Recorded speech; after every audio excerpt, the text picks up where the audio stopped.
Himbauan kepada para pedagang di pasar-pasar kaki lima dan pasar-pasar rakyat.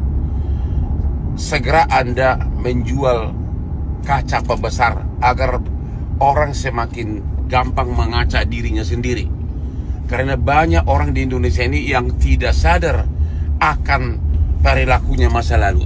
Contoh nih, Mahfud MD, mantan Menko Polhukam. Waktu dia mendapatkan gaji yang besar dan fasilitas sebagai Menko Polhukam di zaman Jokowi, dia tidak pernah mengkritik pemerintah Indonesia. Dia tidak pernah mengkritik Jokowi.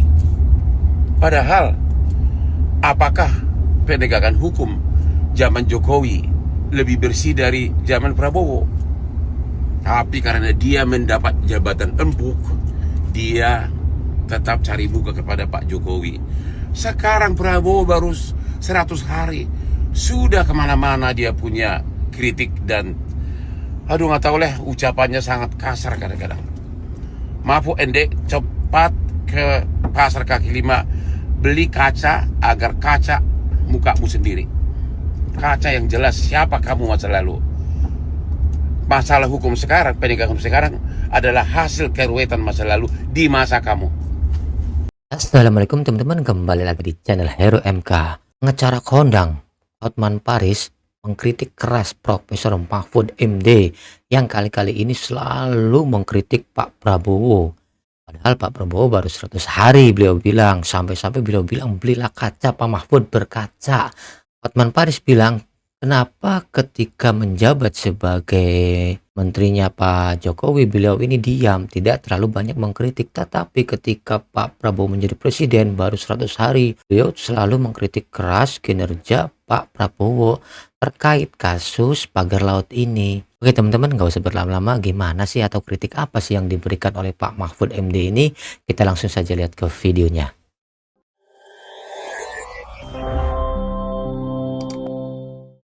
Ya. Ini belum ada kejelasan proses hukum. Padahal ini pelanggaran hukum luar biasa. Perampokan terhadap kekayaan negara. Berarti ya.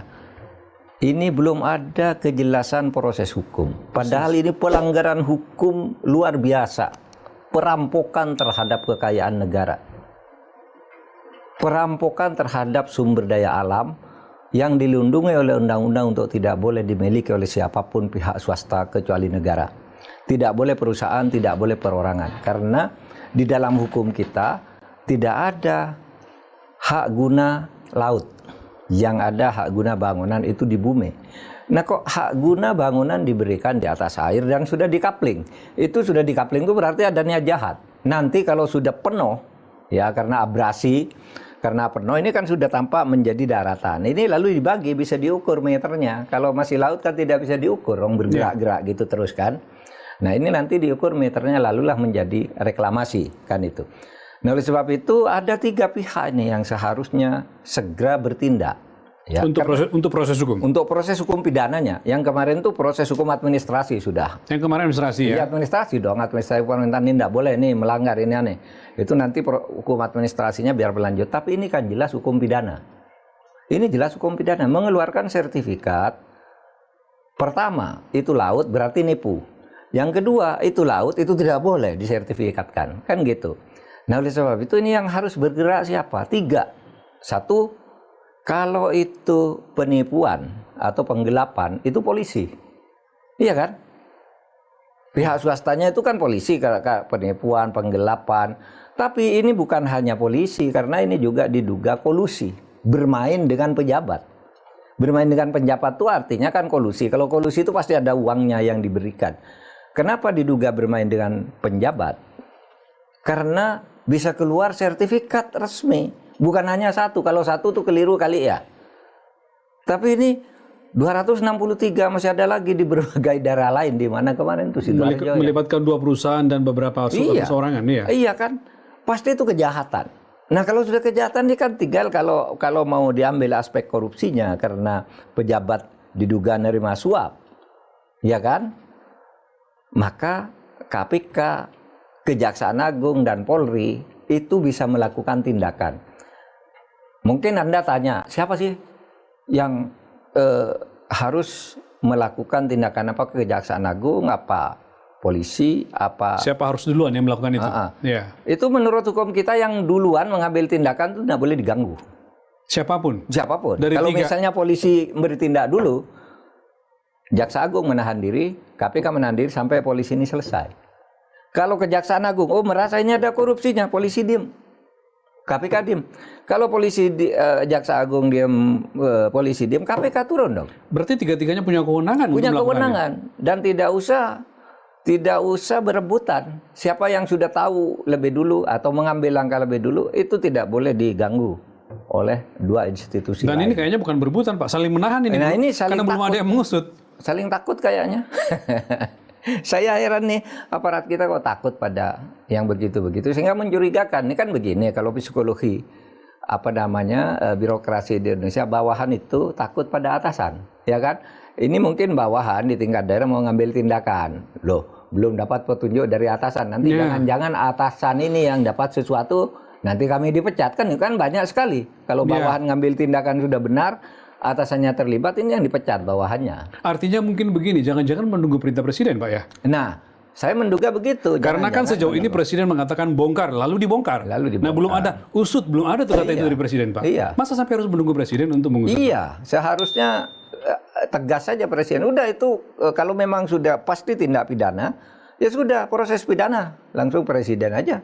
Meskipun itu sangat memalukan. Kenapa hal begitu harus nunggu presiden? Kan mestinya aparat penegak hukum bertindak sendiri, iya kan? Sampai sekarang saya masih heran. Kenapa sih kok tidak ada kejelasan bahwa ini sudah diselidiki oleh polisi, ini sudah disidik oleh Kejaksaan Agung atau apa gitu? Mestinya ini ada penjelasan. Jangan sampai kasus ini hilang, nanti habis dibongkar semuanya diam-diam karena merasa sudah mendapat bagian atau karena ingin saling melindungi, lalu kasus ini hilang. Padahal ini kasus serius. Kita mengamankan Laut Natuna Selatan itu berapa biaya diplomatiknya, berapa biaya persenjataannya, berapa biaya personilnya, tuh besar-besaran tuh di Laut Cina Selatan. Lihat kita di depan hidung kita nih. Artinya dengan berlama-lama tidak diusut, Pak Mahfud khawatir bisa jadi hilang nih kasusnya. Bisa jadi. Itu dampak yang paling ini yang bisa dikhawatirkan. Jadi hilang. Kan banyak kasus yang begitu-gitu. Yang terus tidak ada ujung pangkalnya itu. Soal kewibawaan negara yang sampai sekarang. Itulah kewibawaan negara. Lalu apa gunanya ada negara? Iya kan? Negara kan diberi semua kewenangan untuk melakukan tindakan, bahkan diberi kewenangan menggunakan senjata kepada orang yang merongrong kewibawaan negara. Boleh itu di undang-undang boleh, asal aparatnya benar. Aparat yang mana yang boleh gunakan senjata itu. Terhadap apa yang terjadi dalam fenomena pagar laut yang sekarang masih ramai, Pak Mahfud waktu itu mengatakan bahwa kita tidak ingin saya marah, saya terusik nasionalisme saya karena ada para bandit, para cecung yang ngatur-ngatur negara kita. Nah, sekarang makin ramai, Pak. Persoalannya menjadi semakin serius, Pak, ketika Menteri ATR BPN, Pak Nusron Wahid itu sudah mengumumkan dan mengakui, bahkan minta maaf, bahwa ternyata ada hak guna bangunan, sertifikat HGB, dan sertifikat hak milik di dalam kawasan pagar laut itu. Jadi ada HGB di atas laut. Apa komentar Pak Mahfud? Ya itu semakin menggelisahkan kita ya sebagai rakyat. Karena ini menunjukkan kekacauan dan tidak cermatnya pemerintah menangani atau menjaga batas-batas wilayah kita dan sumber daya alam kita serta hak-hak masyarakat. Dulu kita masih berpendapat itu dilakukan oleh orang-orang secara ilegal, gitu kan? Dan bukan pemerintah yang mengeluarkan semacam sertifikat atau apa namanya ya? Atau izin begitu ya? Izin gitu. Sehingga kita pada waktu itu ya tinggal bersikap aja bagaimana pemerintah menyelesaikan ini karena ada fakta penyerobotan dan penerobosan terhadap bagian laut, kemudian ada penerobosan terhadap hukum secara ilegal. Yang kemudian saya juga ikut mendengar tuh apa yang disampaikan oleh Pak Nusron itu bahwa sertifikat itu ternyata ada, ya kan?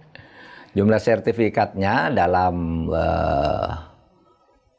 bentuk HGB. HGB itu hak guna bangunan. Ya. Sebenarnya harusnya di tanah itu, bukan di air. Sebanyak 263 bidang. Yang ini kemudian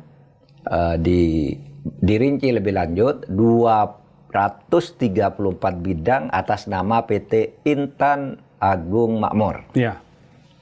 Yang 20 bidang atas nama PT Cahaya Inti. Sentosa. Cahaya Inti Sentosa. PT Cahaya Inti Sentosa. Iya. Nah, kemudian ada 9 bidang atas nama perseorangan. Masih ada lagi 17 bidang dengan status surat hak milik. SHM. Ya, sertifikat hak milik SHM. Nah, ini menjadi makin rumit masalahnya kan. Kemarin tidak ada yang mengaku. Nah, sekarang udah mulai ada yang ngaku. Oh, ternyata ada sertifikatnya. Dan ini baru pengakuan menteri loh Pak, belum pengakuan perusahaannya ya? Iya, perusahaannya belum mengaku. Belum. Kita masih nunggu nih. Belum muncul. Iya. Itu bayangkan Anda, ada HGB itu dikeluarkan yang ternyata itu laut, bukan tanah. Iya kan? Kan tidak boleh ada HGB untuk air. Air itu tidak boleh dibagi-bagi dalam bentuk HGB. Jadi namanya HGA apapun. Pak, hak guna air. Iya, seharusnya HGA, hak guna air. Tapi kalau istilah hak guna air itu ada di dalam hukum, cuma bukan untuk laut, konteks tapi laut ini. air-air di daratan untuk pengelolaan minuman. Bukan kesehatan. sertifikat ini ya? Iya, untuk membuat air mineral apa itu ada. Bahkan ada putusan MK tentang HGA. Tapi hak guna laut itu tidak ada. Atau hak guna air laut tidak ada. Ini jelas pelanggaran hukum. Pasti ada orang dalam. Ini yang main-main. Atau kalau agak lebih keras dari main-main, pasti melakukan kolusi. Tidak mungkin lah. Ya, bisa keluar HGB sebanyak itu. Gitu. Bahkan yang saya dengar itu katanya sudah ada proyeksi couplingnya kan. Iya kan? Kan sudah ada 263 coba. Kan berarti sudah ada pengkaplingan. Betul. Titik koordinatnya sudah diukur. Itu bukan main-main. Pasti itu pekerjaan oknum aparat atau birokrasi lah ya yang mengurus ini. Nah, oleh sebab itu sekarang yang ini nih nanti harus diusut tersendiri sebagai pelanggaran hukum. Saya tidak berpendapat bahwa ini pelanggaran hukum administrasi, kesalahan administratif. Kalau kayak gini ini tendensinya ini pidana. Tendensinya kolusi sampai begitu banyak ratusan. Jadi bukan semata administrasi ya? Bukan semata salah ketik. Ini pasti dugaan Bang Mahfud ada kong kali kong. Ada kong kali kong pasti. Oleh sebab itu nih harus diusut dan tidak sulit mengusutnya. Kan ada kantor yang nyebut, Pak Nusron itu tadi kan nyebut 263 itu kan berarti nama di situ. Ada nomor, ada tanggal pasti. Ada yang tanda tangan. Iya kan? Iya. Di semua itu. Nah mulai dari situ. Nah. Yang kedua, ya itu ya, ini bagi saya munculnya ide ini, semula pemerintah saling lempar, ternyata sekarang ada gitu ya. Nah sekarang siapa yang menangani ini, kan masih kacau balau ini. Yeah. Iya kan, tidak ada yang merasa wajib. Misalnya, ada yang mengatakan polisi diem karena harus nunggu laporan, menunggu pengaduan. Gini. Banyak masyarakat tidak tahu bahwa pengaduan itu adalah delik aduan di mana sebuah tindak pidana hanya bisa ditindaklanjuti kalau ada yang mengadukan, merasa dirugikan langsung. Misalnya perselisihan dalam keluarga, suami nempeleng istri, ngadu, cabut, bisa. Suami selingkuh, gugat cerai. Nggak jadi cerai, damai. Misalnya ya, itu perdata, tapi gitu. Tapi misalnya melaporkannya sebagai pengaduan karena merasa ditipu, misalnya kan bisa, itu cabut bisa. Tetapi kalau tindak pidana yang seperti ini, delik aduan tuh biasanya tindak pidana yang kecil, ya? Menyangkut keluarga. Tapi kalau seperti ini bukan delik aduan. Bukan aduan ini. Tanpa ada laporan pun.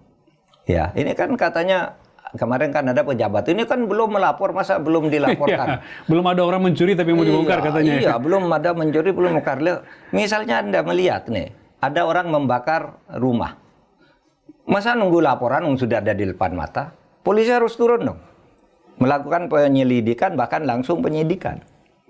Jadi terkadang orang tidak bisa membedakan antara pengaduan dan pelaporan. Sebuah tindak pidana itu yang tidak diketahui misalnya terjadi, tidak ada yang tahu, lapor, bisa. Tapi kalau sudah ceto welo-welo di depan mata lalu nunggu laporan, misalnya ada orang mau membunuh orang, oh belum ada laporan gitu, enggak bisa dong. Harus bertindak. Ini sudah ada. Polisi harus turun. Gitu. Ya, itulah teman-teman statement atau kritik santai tapi keras dari Prof. Mahfud MD. Saya setuju sih teman-teman apa yang dibilang Prof. Mahfud MD ini. Kalau 3 instrumen negara ini bermain, polisi, Kejaksaan Agung, dan KPK. Ya walaupun udah ada seliweran bahwa Kejaksaan Agung ini sudah menyurati salah satu pejabat, yaitu Lurah Desa Kohod, yang sangat mentereng dengan mobil Rubiconnya. Itu dari mana itu mobil Rubicon itu? Dengan gaji berapa bisa membeli mobil Rubicon tersebut? Pada intinya ya polisi, Kejaksaan Agung, dan KPK ini nggak berani. Semua ini dimainkan oleh korporasi atau dikuasai oleh korporasi. Betul apa yang dikatakan Pak Mahfud MD. Buktinya sampai saat ini pun gunung di depan mata, ceto welo-welo kata Pak Mahfud. Tapi masa nunggu laporan, mau laporan ke siapa? Sedangkan polisinya saja bermain gitu loh teman-teman. Pada intinya negara ini harus berani. Masa iya sih harus menunggu perintah dari Pak Prabowo usut kasus ini sampai didapatkan tersangkanya? Kan nggak mungkin. Itu kan udah kewajiban dari aparat penegak hukum untuk menegakkan hukum. Udah jelas-jelas kok kasus pidananya apa yang dikatakan Prof. Mahfud. Apalagi Pol Airut kemarin mengumumkan belum ada tindak pidana. Belum ada gimana, udah jelas kok. Pada intinya kalian itu nggak berani menindak. Jelas kita kawal kasus ini sampai didapatkan tersangkanya. Pas kasus ini jangan sampai menghilang teman-teman. Oke teman-teman, tuliskan pendapat atau komentar kalian di kolom komentar. Jangan lupa like, komen, dan subscribe. Nyalakan lonceng notifikasinya. Salam netral. Assalamualaikum.